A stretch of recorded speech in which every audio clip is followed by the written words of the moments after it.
Halo, Assalamualaikum, salam sejahtera untuk kita semuanya. Perkenalkan, nama saya Mutmainah. Saya salah seorang dosen tetap di Prodi Teknik Sipil Universitas Maliku Saleh. Pada kesempatan ini, saya akan sharing terkait mata kuliah yang saya ampu sesuai dengan bidang keahlian saya, yaitu rekayasa transportasi. Pada mata kuliah ini, kita akan mempelajari sebanyak 2 SKS dan akan diberikan pada semester 3, dan kode dari mata kuliah ini adalah MKPTS 0632. Nah, penyelenggaraan pembelajaran MK ini akan dilangsungkan selama 16 pekan dengan 14 pekan pemberian materi dan 2 pekan lainnya adalah asesmen berupa UTS dan UAS. Nah, berikutnya materi yang akan dipelajari pada MK Rekayasa Transportasi antara lain yang pertama adalah dasar-dasar rekayasa transportasi yang meliputi elemen sistem transportasi, sejarah perkembangan transportasi, dan juga tren transportasi di masa depan.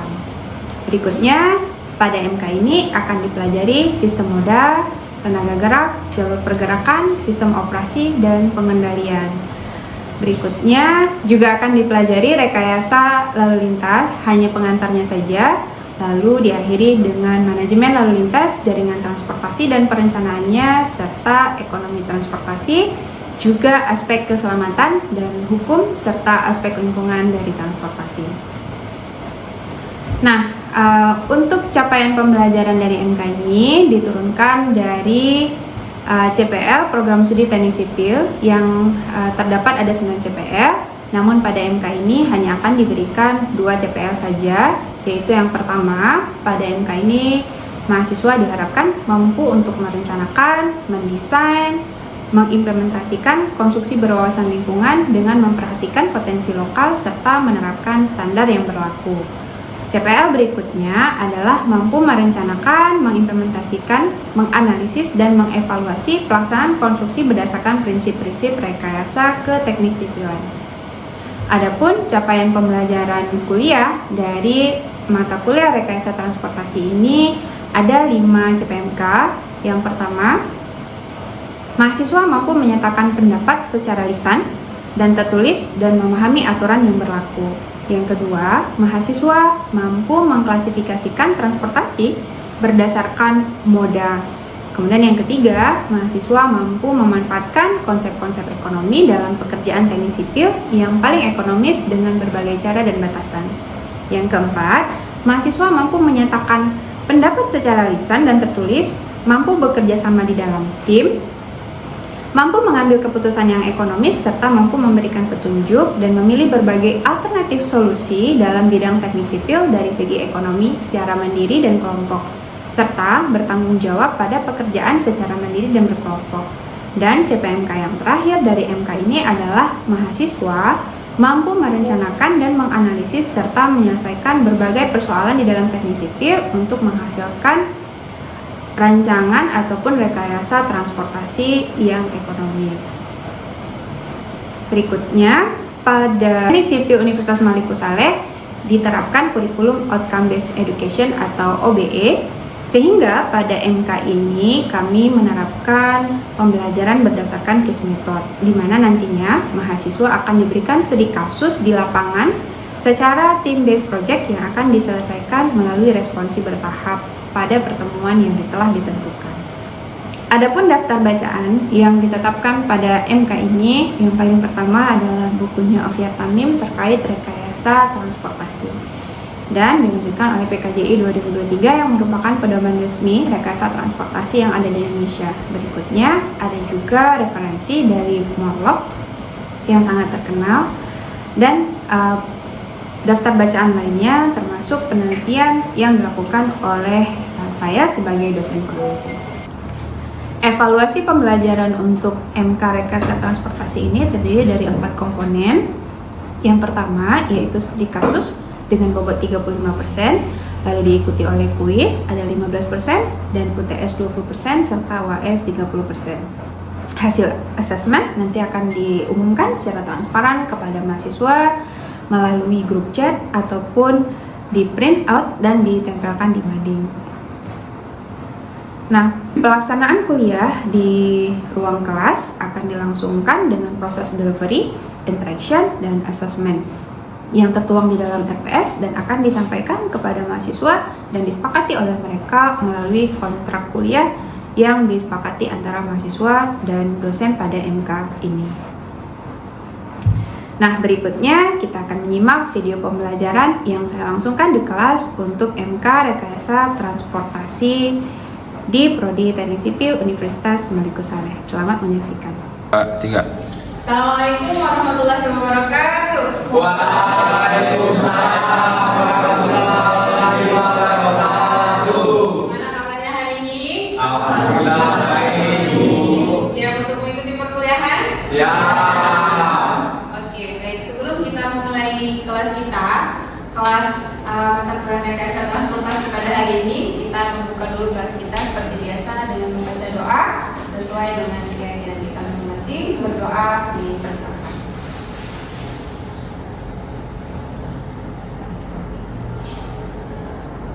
Berdoa selesai. Nah, baik adik-adik, kita akan melangsungkan perkuliahan rekayasa transportasi di pekan ini di pertemuan ke 3. Tapi sebelum itu kita akan mereview terlebih dahulu apakah masih ada yang mengingat materi kita sebelumnya, karena materi ini adalah lanjutan dari materi yang sudah kita pelajari di pekan lalu. Nah, bagaimana mekanismenya? Ibu akan memberikan kertas seperti ini kepada kalian yang di dalamnya itu nanti akan berisi kata kunci. Nah, tapi ada cara mainnya ya. Tolong di-share ke grupnya. Juga ya, boleh dilihat apa isinya. Nah, tapi cara mainnya itu gini. Ibu akan kasih explicating. Kalau ibu bilang angka 3, berarti itu flashnya 2 kali, angkanya 2 kali. Nah, kalau misalnya angka 2, berarti itu tidak tertangan. Kalau misalnya 1, berarti berapa? Balik. Kalau 1, 2 kali tepuk tangan. Kalau misalnya 2, berarti tidak tepuk tangan. Kalau misalnya 3, berarti 1 kali tepuk tangan. Coba kita tes ya. 3, 2, 2 tidak tepuk. 1. Oke, kita coba lagi ya, sekali lagi ya. 1, 3, 2. Beda. Coba kita ulangi sekali. Jadi nanti yang kalah itu nanti yang orang yang akan ibu tanya apa isi kertas tadi dan harus dijelaskan. Oke, kita coba ya sekarang ya. Kita main. 3, 2, 1, 2, 1, 3. Itu yang belakang. Ya. Dia nggak dapat sama orang. Nah, kamu dapatnya apa? Jawab. Nah, itu. Apa isi kertasnya? Sejarah perkembangan transportasi. Sejarah perkembangan transportasi. Coba kamu review sedikit, apa itu sejarah perkembangan transportasi yang sudah kita pelajari di pekan lalu? Ada yang masih mengingat? Gimana transportasi itu bisa berkembang? Kendaraannya, orangnya, barangnya. Kalau dulu orang pakai apa? Sekarang orang pakai apa? Sekarang pakai kayak truk.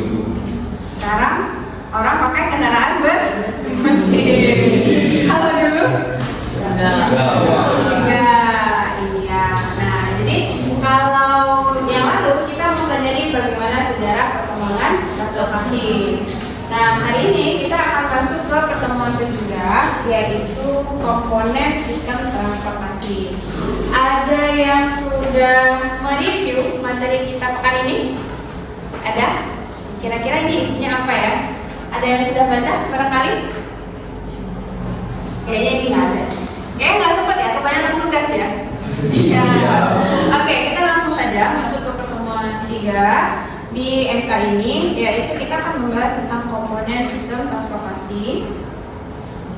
Nah, jadi di agenda pertemuan kali ini kita punya 5 poin yang akan kita bahas. Yang pertama adalah definisi dari sistem transportasi itu apa. Yang kelima, yang kedua, 5 pilar utama dari transportasi. transportasi. Terus kemudian yang ketiga karakteristik pengguna dan kendaraan. Yang keempat infrastruktur dan simpul, dan yang terakhir adalah sistem operasi dan interaksi. Apa itu? Kita akan coba buka satu-satu.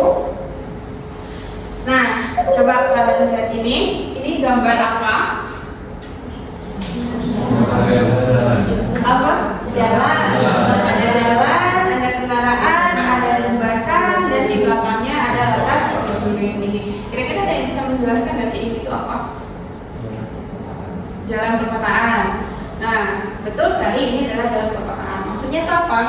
Maka di sini ada area perkantoran atau perbelanjaan atau tempat tinggal yang dia akan memasukkan sejumlah pengendara dan juga menarik sejumlah pengendara yang mereka akan memanfaatkan koridor jalan ini. Nah, jadi kita bisa melihat bahwa sistem transportasi itu dia tidak terdiri tunggal. Jadi bukan hanya kendaraan saja, bukan hanya jalan aja, bukan hanya manusia aja, tapi dia adalah satu kumpulan elemen yang kompleks. Misalnya ada manusia, ada barang, ada infrastruktur, ya, ada guna lahan, yang nanti ada kaitannya pembelajaran ini dengan MK yang lain. Misalnya MK permodelan transportasi. Belum ya? Ada yang masih di semester 3. Nah, terus ada juga rekayasa lalin yang akan kita pelajari di semester berikutnya. Berkaitan juga dengan MK yang lain seperti geometrik lalu lintas, geometrik jalan. Ya. Nah, apa sih tujuan utama dari sistem transportasi ini? Nah, ini udah ilmunya, yaitu untuk apa? Pergerakan orang dan nah, jadi ada 3 yang menjadi struktur utama. Struktur itu berarti apa? Penopang ya, penopang dari sistem transportasi. Yang pertama adalah human-nya. Nah, jadi kalau misalnya ada barang yang diangkut tapi manusianya nggak ada, nggak bisa juga. Tapi ada orang, barangnya yang nggak ada yang diangkut, bisa nggak terjadi mobilitas atau pergerakan? Tapi ada orang, ada barang, tapi selat hormusnya ditutup. Nggak bisa ya. Nah, jadi harus tetap ada jalurnya. Nah, terlepas nanti jalurnya ada jalur darat, ada jalur laut atau air, ataupun jalur darat. Nah, kemudian harus ada sarana dan prasarana, dan terakhir harus ada simpul dan informasi. Nah, jadi yang pertama kita masuk ke si pengguna. Kita pengguna bukan? Iya. Yang tadi bertransportasi? Iya. Hari ini melakukan transportasi? Iya. Dari mana ke mana? Akan ada banyak sekali simbol transportasi yang dapat oleh pengguna, baik kalian membawa diri kalian sendiri atau kalian ikut membawa barang. Nah, bisa dari kosan ke kampus, dari kampus ke tempat fotokopi, ya, atau dari rumah ke kampus, dari kampus ke lagi ke rumah. dari kampus ke Suzuya, gitu ya, mau aja. Oke. Ya, nah jadi ini adalah elemen yang paling krusial di dalam transportasi karena berdasarkan perilaku dan karakteristik human dan barang inilah nanti akan ditentukan modal transportasi. Misalnya kalau barangnya banyak, mungkin nggak kalau dibawa pakai motor? Maka nanti membutuhkan modal yang lain, seperti misalnya modal kargo, ya. Nah, sudah pernah naik kapal kargo? Belum. Ada yang bercita-cita kerja di kapal kargo? Enggak. Ya kayaknya berbulan-bulan di laut ya, nanti nggak bisa bertemu dengan orang tersayang. Nah, berikutnya kita akan lihat dimensi, berat, dan sifat fisik itu juga menentukan. Nah, yang kedua apa ini? Kendaraan. Nah, kalau di masa lalu orang pakai kendaraan nggak? Oke, apa kendaraannya?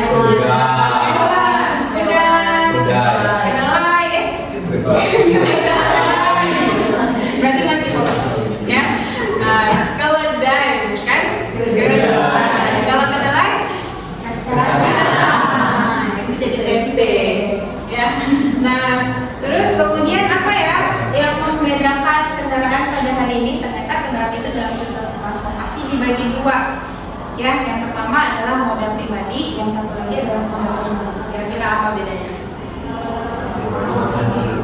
Kalau pribadi, orang lain nggak bisa include di dalamnya, bisa pakai. Kalau umum, bisa pakai semua orang. Terus apa lagi yang sangat berpengaruh? Kalau kendaraan pribadi bisa ngangkut kita dari titik rumah kita ke tempat tujuan. Tapi kalau misalnya umum gitu ya. Nah itu mungkin perbedaan yang paling mendasar. Terus kemudian yang ketiga, nah ini di mana? Cunda. Bukan. Lesmawe. Taman Riada. Oh, bukan ya. Tapi di mana ya? Iya. Nah, jadi yang ketiga yang menjadi bagian dari sistem transportasi adalah infrastruktur jalan raya. Ya. Nah, kalau misalnya kita di darat, berarti di situ ada jalan raya, ada kereta api, ya, ada apa lagi? Udah ya. Nah, tapi kalau misalnya nanti di laut atau penerbangan gimana? Ada rutenya juga kan? Kalau misalnya penerbangan tidak ada rutenya, gimana? Pesawat itu bisa tabrakan. Kalau misalnya ini bisa jasa juga ya. Terus kalau misalnya di laut pelayaran, kalau nggak ada rute, ya nanti kayak One Piece ya, nggak pulang-pulang dia ya. Nah, jadi ada pemandunya. Nah, kalau misalnya penerbangan dan pelayaran, dia jalurnya non-fisik dan dipandu dengan navigasi elektronik. Tapi kalau misalnya jalan raya dan kereta api, dia ada bentuk fisiknya. Jadi yang memandu dia dari awal itu adalah lajur atau jalur. Next. Terus kemudian yang keempat di sini ada apa? Simpul terminal. Apakah di dalam proses transportasi atau sistem transportasi terminal ini selalu lengkap? Ya, yakin. Yakin. Tadi ini kalian melewati terminal? Ya, jadi sebenarnya tidak selalu simpul dan terminal itu diperlukan.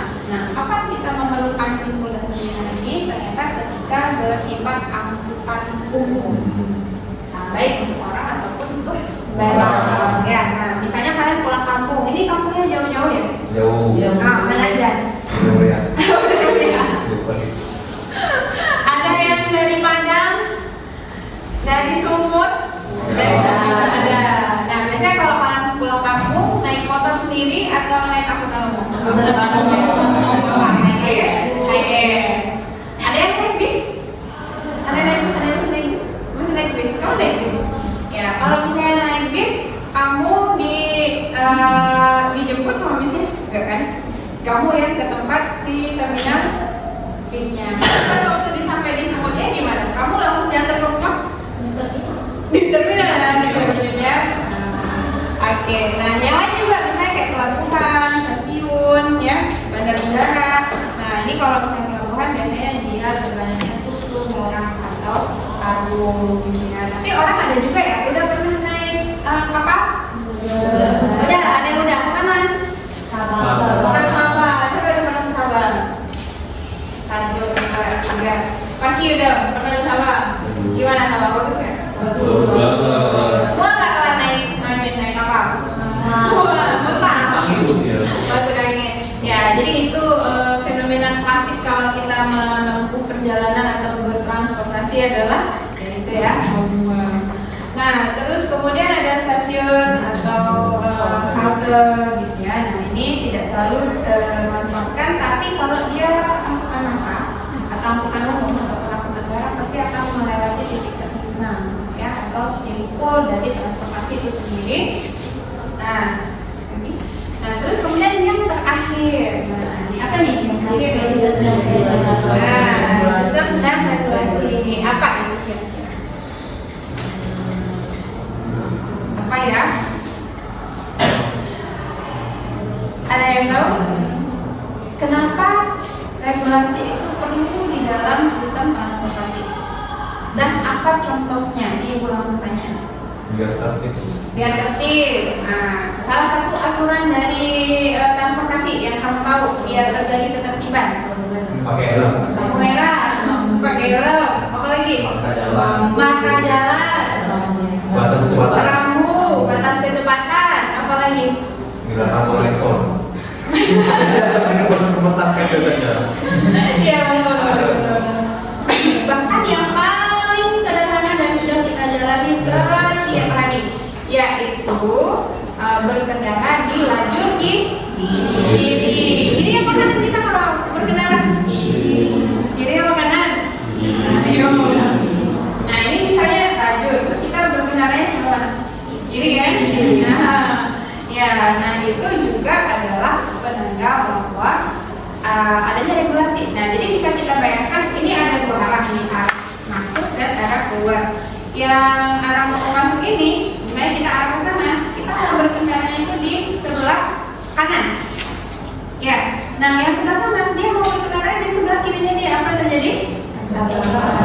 Nah, siapa yang menetapkan kita kalau berkendara itu harus berlajur kiri? Apakah si Dinda? Bukan. Apakah si Bagi yang menetapkan? Bukan. Nah, tapi itu harus ditetapkan oleh pemilik kewenangan. Siapa? Dalam ini adalah kontrol dari pemerintah. Termasuk misalnya ada simpang nih, mau ditaruh lampu merah atau misalnya mau dibangun apapun gitu ya, itu kan tetap harus dengan izin dari pemerintah ya. Nah, itu kalau misalnya di jalan. Kalau yang pesawat terbang ataupun pelabuhan, dia pakai apa? Gimana aturannya? Kan nggak bisa pakai marker ya di air. Ya, berarti gimana caranya? Nah, ada yang berteknologi tinggi seperti ATC. Ya, sudah pernah naik pesawat? Insya Allah nanti keliling dunia ya. Amin. Amin. Kalau dulu, kalau dulu ya. Nah, jadi yang paling urgent di poin yang terakhir adalah sistem dan regulasi. Nah, oke, sampai di sini, sampai yang tadi kita coba sepakati konsepnya dulu. Masih ada yang ingat nggak? Berarti berapa poin tadi untuk komponen sistem transportasi? Ada 5. Apa aja? Coba sebutin lagi. Orang kaya yang paling terakhir sistem dan regulasi. Terus habis itu terminal, terus habis itu infrastruktur, terus moda. Dan yang paling pertama apa? Manusia dan barang. Masa. Jadi ada berapa? 5. Oke. Nah, jadi ini sekadar challenge untuk kita berpikir ya, yaitu tantangan proporsi moda. Nah, tahukah kita kalau ternyata di dunia transportasi kita hari ini ya, dari seluruh moda, ya kan kita bilang proporsi ya, jadi pembagian proporsi moda, ternyata yang paling mendominasi itu adalah kendaraan pribadi gitu kan ya. Nah, apa kira-kira akibatnya? Macet, salah satunya ya. Next. Nah, jadi terakhir. Nah, jadi tadi udah main dulu logikanya. Dan terakhir, Ibu membuka sesi diskusi sama kami. Tanya? Oh iya, ada satu orang di depan. Ya, silakan. Perkenalkan, saya Dinda Karina dengan NIM 2301 Jadi di sini saya akan mau bertanya Bu tentang apa yang terjadi jika salah satu elemen transportasi itu tidak ada, dan apakah sistem transportasi itu akan tetap bisa berjalan? Very nice question ya. Jadi pertanyaannya si Dinda itu adalah kalau misalnya satu aja dari 5 komponen tadi itu tidak ada, apakah transportasi itu masih bisa berjalan? Kira-kira gimana jawabannya? Kalau coba kita urutin ya. Kalau misalnya nggak ada manusia dan barang, terjadi transportasi? Kalau nggak ada moda, terjadi transportasi nggak? Pakai apa? Pakai kaki, ya kan? Nah, terus yang ketiga, kalau misalnya tidak ada infrastruktur, bisa nggak? Masih bisa, ya kan? Berarti ada jalan setapak. Tapi kalau misalnya ternyata satu dari elemen transportasi ini tidak berkembang, maka sebenarnya sistem ini kembali ke kondisi jadul. Nah, ingat kemarin pas bencana banjir, ya kan? Di daerah Bandar Meriah ya. Nah, jadi kan hancur semua tuh jalannya. Kita punya kendaraan, tapi kita nggak bisa dipakai. Akhirnya orang harus menemukan gimana jalan. Nah, kira-kira seperti itu jawabannya ya, Dinda. Oke. Nah, jadi saya rasa materi kita hari ini sudah selesai, sudah sampai di sini. Materinya udah, konsepnya udah, pertanyaannya sudah. Ibu hanya mengingatkan bahwa kita akan bertemu lagi di minggu depan. Nah, tugasnya dan materi selanjutnya itu bisa diakses di portal kalian masing-masing berikut bersama absensinya. Jangan lupa ya. Oke, baik, sekian kelas kita hari ini. Terima kasih atas partisipasinya. Sampai bertemu di minggu depan. Assalamualaikum warahmatullahi wabarakatuh.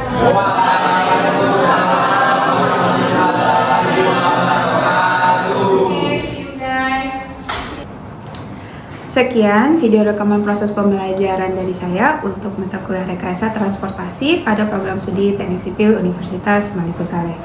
Video ini digunakan sebagai salah satu syarat penyusunan dokumen pernyataan diri dosen dalam unjuk kerja Tridharma Perguruan Tinggi untuk sertifikasi dosen gelombang 1 pada tahun 2026. Semoga dengan adanya video ini bisa menjadi pertimbangan yang baik dalam proses penilaian sertifikasi dosen gelombang 1 pada tahun ini.